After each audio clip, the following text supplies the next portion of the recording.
Ինչ եք կարծում, մեզ ինչպիսի ղեկավար է պետք։ Ուժեղ, կամային, որի հետ հաշվի նստեն թշնամիները, բարի, հոգատար, ժողովրդի հոգսերով ապրող, ղեկավար, որ ժողովուրդը սիրի, թե իր գործն անի, որ ժողովուրդը լավ խաղաղ ապրի։ Մեզ պետք է այնց ղեկավար իր գործն անի։ Մեզ դիկտատոր է պետք։ Մեզ այս Սամվել Կարապետյանի նման ղեկավարը պետք, որ մարդկանց հասել է բոլորին։ Ժողովուրդն է թող վերև հայմի, որ թալանում է նրանց են սիրում։ Այդ չէք ժողովուրդը։ Դա մաֆիա է, մաֆիա։ Սաղ Իրանա, ոստիկաներին տարել է Իրան։ Մեզ դա ղեկավար ժողովրդական։ Մեզ պետք չի որ տանի թուրքացման։ Մեզ պետք է հայ։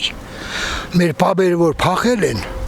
դրա խաթր են եկել այստեղ մենք։ Այս մարդը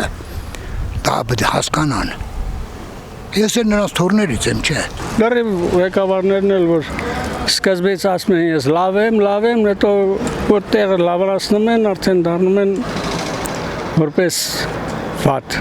ժողովրդի համար։ Ուժեղ մարդ դինի։ Ես ավել ուժեղ տղա էր։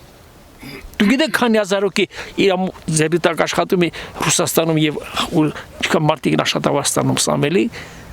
կամպանիա ձեռաստակ են աշխատում։ Մենակ հայ է, ռուսներն են, միջնասեր ժողովուրդը։ Ասում են սխալ թույլ չտալ են մարդը ոչ չի աշխատում։ Չէ, այդ մարդ աշխատող տղա է։ Պետք է արդարադատությունը անկախ լինի կառավարությունից։ Պետք է այն երեք բանը կառավարությունը, արդարադատությունը եւ ուրեմն գործադիր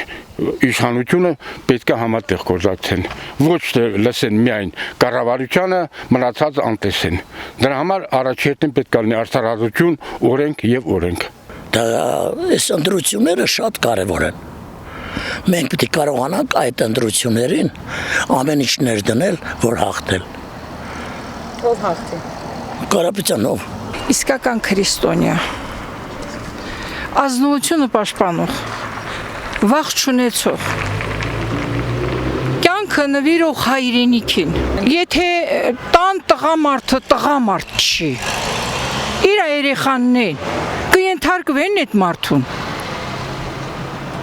Ամեն մարդ իր ընտանիքի ղեկավարն է։ Հիմա այդ մեր ընտանիքի ղեկավարն էլ էս է։ Սամվել Կարապետյանը ղեկավար է պետք։